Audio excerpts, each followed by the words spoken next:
E para nós finalizarmos a questão do seguro de dano, nós precisamos falar um pouquinho sobre o seguro obrigatório. Porque quando nós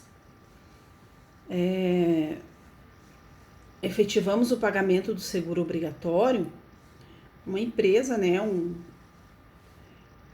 autorizada, vai receber esse valor e, se por eventual sinistro, ela tem que arcar com com um prêmio. Essa questão do seguro obrigatório, ela tem como finalidade cobrir, a cobertura do sinistro e de todo o que resultar desse sinistro.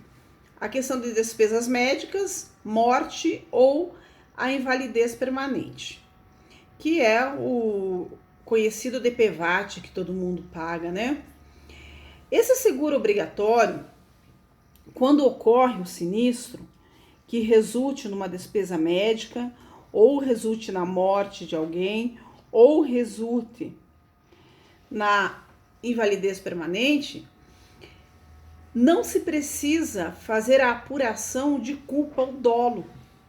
Quem teve culpa ou quem deixou de ter culpa em relação àquele sinistro. Se eu tenho um seguro obrigatório e ocorreu o sinistro, resultando nessas 3 finalidades que eu passei para vocês, ocorreu o dano, comprovei a existência do dano e consegui comprovar uma despesa médica ou a morte de alguém ou a invalidez permanente, ou posso somar também em relação a eles, a seguradora tem a obrigação de fazer o pagamento da indenização. Quem que está coberto, Essa seguradora, ela tem a obrigação de arcar com essa indenização para quem? Tanto ao proprietário do veículo que se encontrar na questão do dano lá, quanto para aqueles terceiros que estiverem no veículo. Todos vão ter a possibilidade de ser indenizado com esse seguro obrigatório. Nós temos aquela questão que a seguradora, ela vai pagar essa indenização diretamente para o terceiro, para esse que resultou a lesão em relação ao dano, que resultou o dano, bem como para o próprio segurado, se ele, estiver lá no veículo pelo qual ocorreu o sinistro. Então, esse seguro obrigatório, nós precisamos entender que não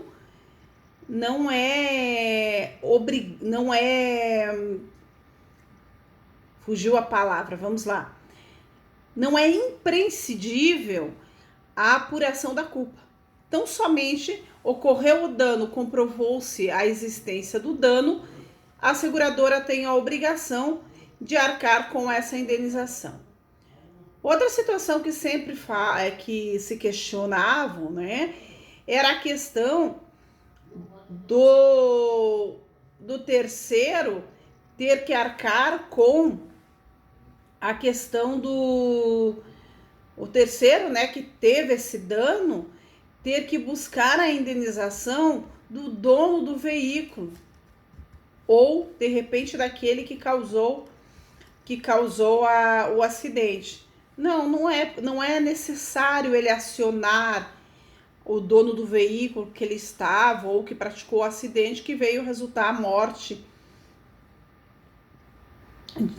do seu pai, ou veio resultar a invalidez permanente ou as despesas médicas. Ele pode, esse terceiro lesado, ele pode acionar diretamente a seguradora, que a seguradora tem a obrigação de arcar com essa indenização. Ok? Então, em relação a seguro de dano, é isso que nós precisamos verificar lá, tudo que nós falamos agora. Tem a questão do seguro obrigatório, a questão daquela cláusula de exoneração de responsabilidade, a cláusula excludente de responsabilidade, a questão da cláusula de rateio, essas particularidades que essa cláusula de dano possui. Findado, né? Superamos essa questão do seguro de dano. Nós precisamos agora falar da outra espécie de seguro, que é o seguro de pessoas. Esse seguro de pessoas, ele está previsto nos artigos 789 a 802 do Código Civil. Se vocês observarem, se vocês observarem o Código Civil lá no nosso artigo, deixa eu abrir aqui para nós, né? O artigo sobre seguro de pessoas. No artigo 789, ele dispõe a seguinte situação: nos seguros de pessoas, o capital segurado é livremente estipulado pelo proponente, que pode contratar mais de um seguro sobre o mesmo interesse com o mesmo ou diversos segurados. O que nós podemos visualizar nesse primeiro artigo que dispõe sobre o seguro de pessoas? Primeiro, a finalidade desse seguro. Nós temos como finalidade principal no seguro de pessoas o benefício à vida, né? Beneficiar a vida, as faculdades humanas, cuidar e proteger ou deixar protegido aquele dependente do segurado ou aquele que o segurado constar como beneficiado no contrato de seguro. A primeira diferença do seguro de pessoas com o seguro de dano nós podemos visualizar nesse artigo que eu acabei de ler para vocês. Porque ele dispõe claramente a possibilidade do segurado estipular qualquer valor em relação ao seguro de vida.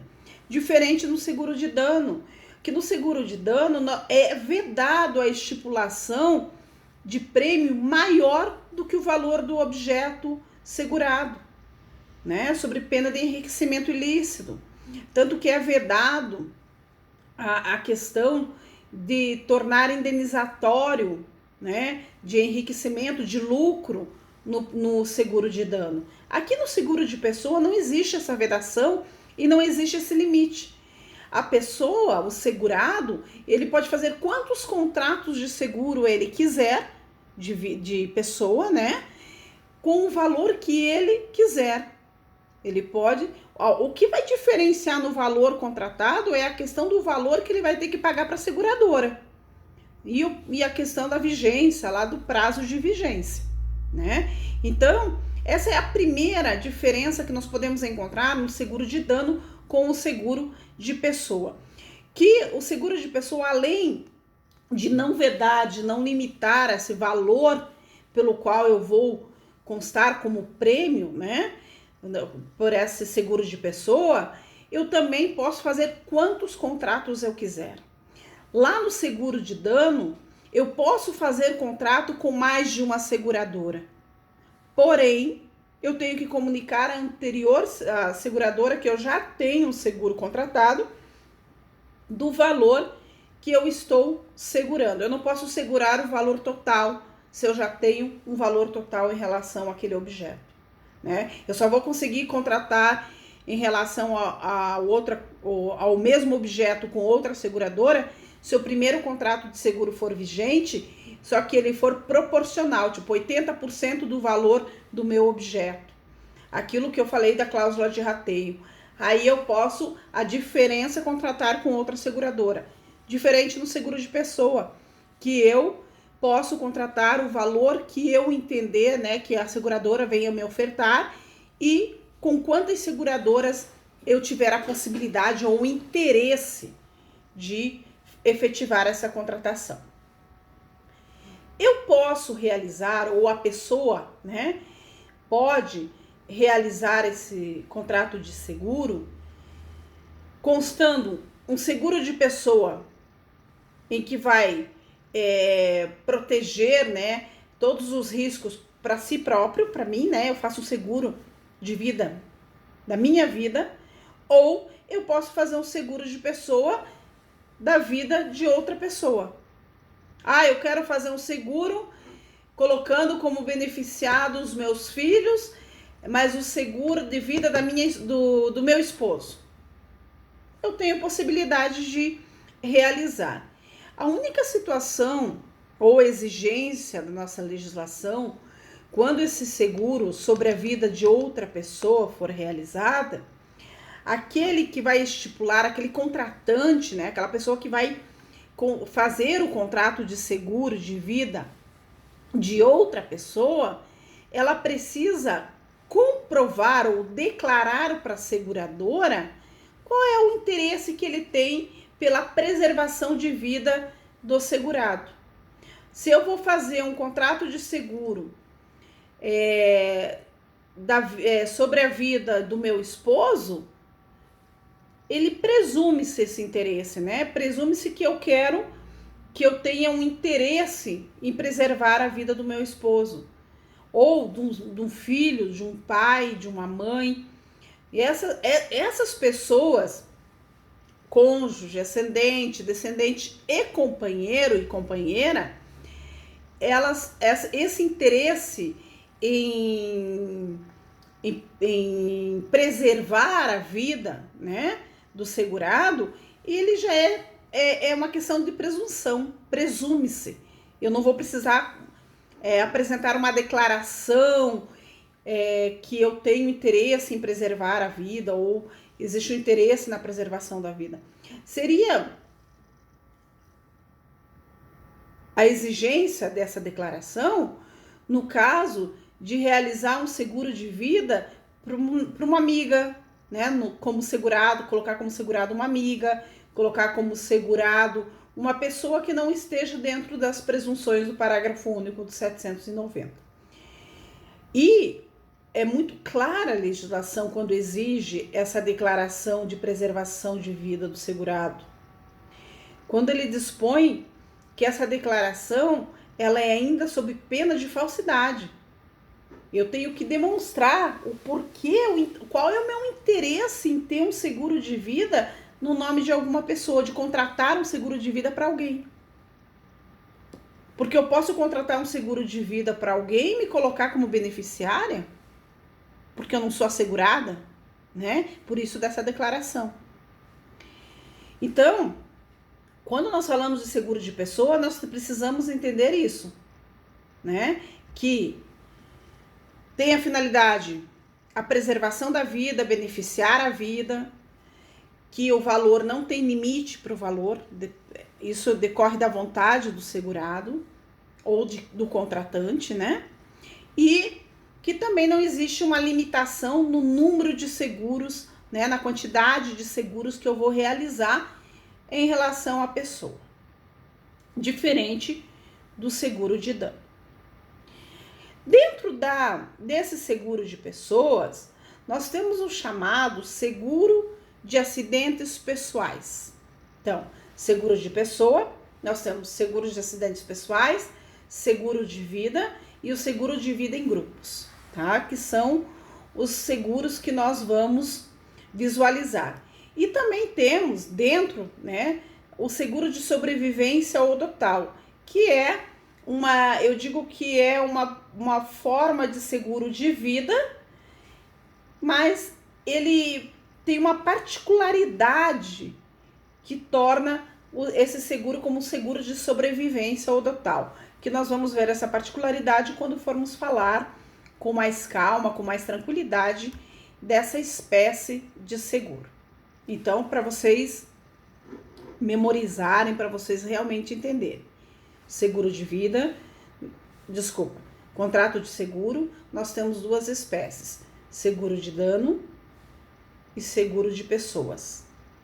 Dentro do seguro de dano, nós temos todas aquelas particularidades e o seguro obrigatório.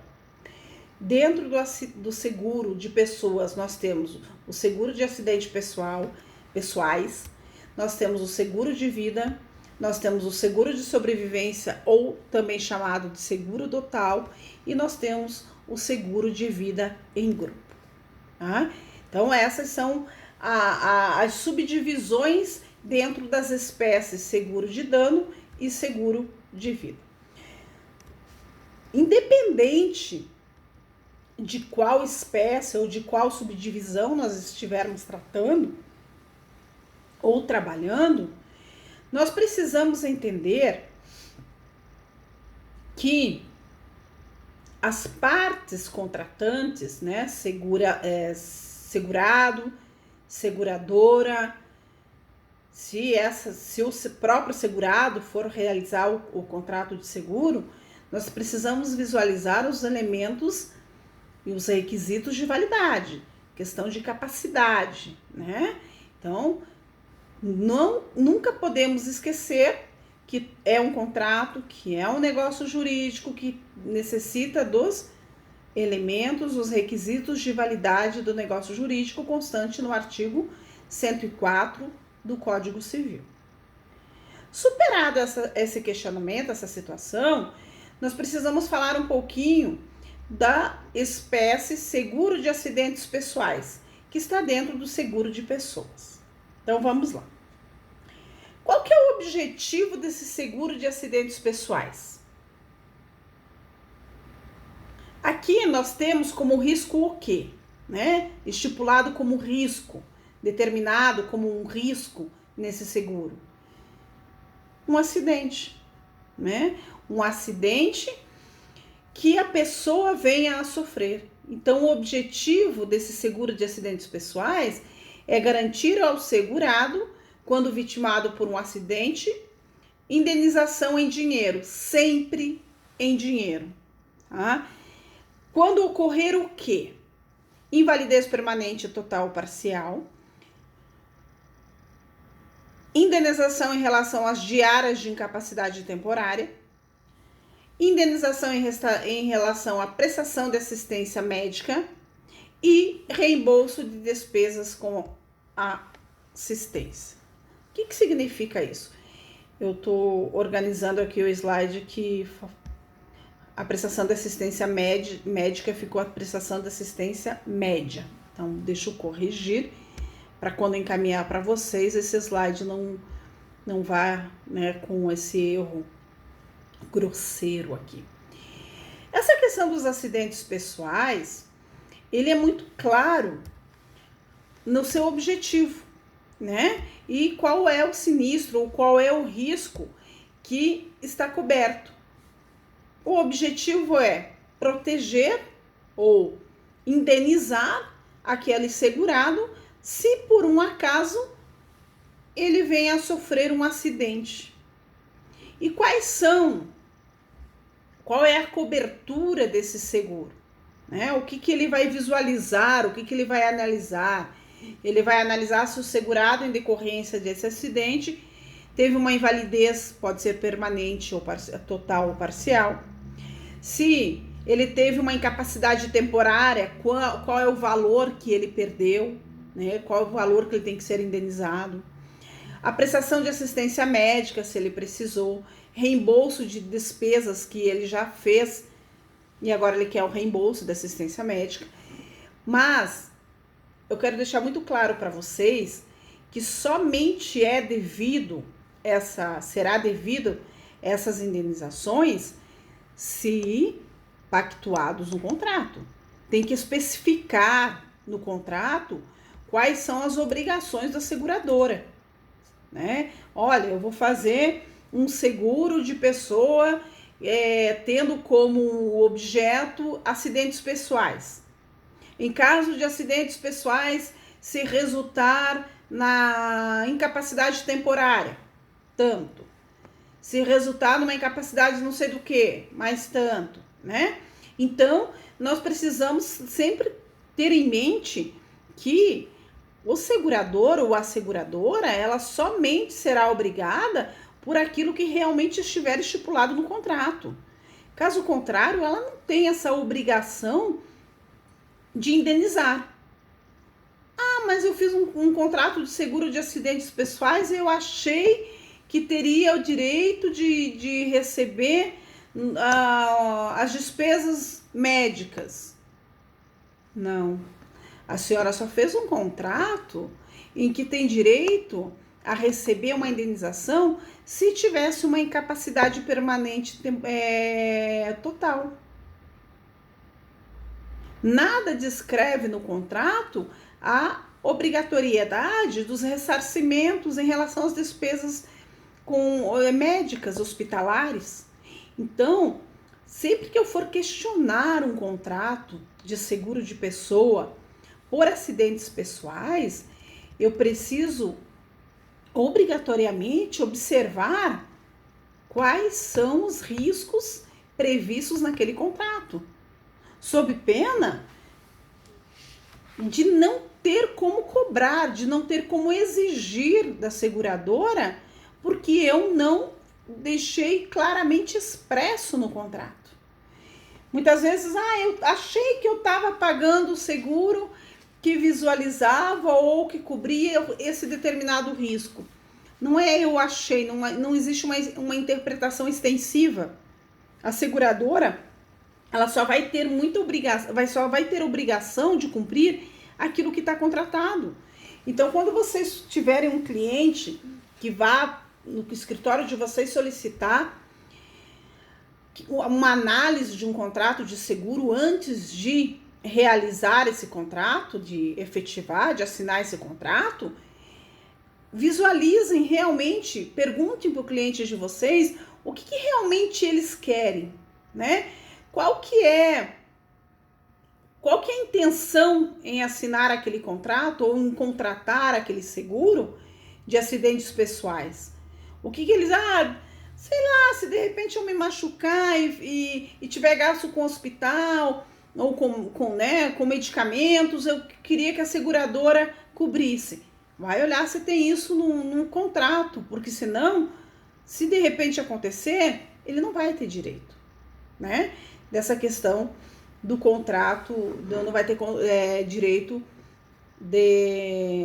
dessa indenização, porque não está contratado. E não adianta nem questionar, porque não foi contratado, a seguradora não vai ter obrigação de arcar no caso de existência de um sinistro, ou que nessa situação em si é um acidente pessoal.